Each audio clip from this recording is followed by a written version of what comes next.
Visakhapatnam municipal కార్పొరేషన్లో tax payers చెల్లించేటటువంటి సొమ్ముని రాష్ట్ర ఖజానాలో వేసుకొని చంద్రబాబు నాయుడు గారు విడుదల చేయకుండా విశాఖపట్నం మున్సిపల్ కార్పొరేషన్ అభివృద్ధిని అడ్డుకుంటూ ఉన్నారు. దీన్ని సిపిఎం కార్పొరేటర్గా నేను తీవ్రంగా ఖండిస్తూ ఉన్నాను.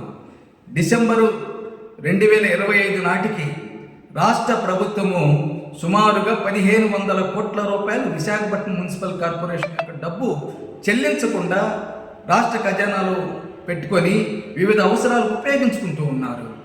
వీటిల్లో ఆస్తి పన్ను, నీటి ఛార్జీలు, అలాగే వృత్తి పన్ను లేదా బిల్డింగ్ ప్లాన్ ఛార్జీలు, ట్రేడ్ లైసెన్సులు ఇటువంటి వాటి ద్వారా సుమారుగా 338 కోట్ల రూపాయలు ఇవ్వాలి.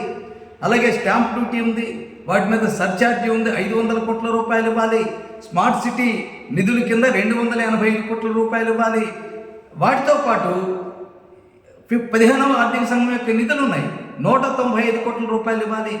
అవి కాక వృత్తి పన్ను కానీ లేకపోతే G20 కింద ఉన్నటువంటి 60 కోట్లు కానీ ఈ విధంగా మొత్తం లెక్క వేస్తే 1500 కోట్ల రూపాయలు రాష్ట్ర ప్రభుత్వం తన అవసరాలకు ఉపయోగించుకుంటూ దెబ్బతీస్తూ ఉన్నారు.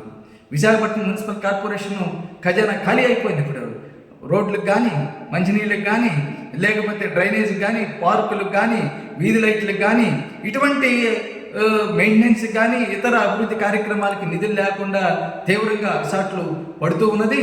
అలాగే గతంలో చేసినటువంటి పనుల్లో వాటికి కూడా బిల్లులు చెల్లించలేనటువంటి నిస్సహాయ స్థితిలోకి జీవీఎంసీని నెట్టేయడం జరిగింది. ఈ విధంగా విశాఖపట్నం యొక్క అభివృద్ధిని చంద్రబాబు నాయుడు కూటమి ప్రభుత్వం దెబ్బతీస్తూ ఉన్నది. ఈ 18 నెలల కాలంలో ఒక్క రూపాయి కూడా చంద్రబాబు నాయుడు గారు విశాఖపట్నం స్టీల్ ప్లాంట్కి ఇవ్వలేదు. ఇవ్వకపోగా వాళ్ళ నగరంలో వాళ్ళ ఎంపీలు ఉన్నారు, మంత్రులు ఉన్నారు. వాళ్ళు కూడా Visakhapatnam steel plant, Visakhapatnam municipal corporation యొక్క నిధుల్నే వాళ్ళు కూడా డిమాండ్ చేసి తీసుకెళ్ళిపోయి ఉపయోగిస్తూ ఉన్నారు. చంద్రబాబు నాయుడు గారు దగ్గర నుంచి వాళ్ళు డబ్బు తీసుకురావాలి, రాష్ట్ర బడ్జెట్ నుంచి వాళ్ళు తీసుకురావడం లేదు. విశాఖపట్నం మున్సిపల్ కార్పొరేషన్ మీద కూడా వాళ్ళు కూడా ఆధారపడాల్సినటువంటి దౌర్భాగ్య స్థితిని చంద్రబాబు నాయుడు కూటమి ప్రభుత్వం ఏర్పాటు చేసింది. దీన్ని మేము తీవ్రంగా ఖండిస్తూ ఉన్నాం. అవి కాక ఇప్పుడు చంద్రబాబు నాయుడు గారు వారానికి 15 రోజులకి నెలకు రోజు రకరకాలైనటువంటి సదస్సులు పెడుతూ ఉన్నారు. ఇంటర్నేషనల్ సదస్సులు, జాతీయ సదస్సులు, అవన్నీ ఇవన్నీ పెడుతూ ఉన్నారు. మొన్నే పెట్టుబడుల సదస్సు పెట్టారు. దానికి 60 కోట్ల రూపాయలు ఖర్చు చేయించారు మున్సిపల్ కార్పొరేషన్ సార్.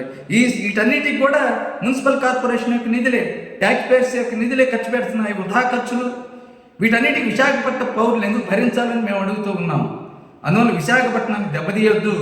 విశాఖపట్నం యొక్క పౌరులు చెల్లించేటటువంటి పన్నులన్నీ కూడా విశాఖపట్నం మున్సిపల్ కార్పొరేషన్ అకౌంట్లోనే ఉండాలి.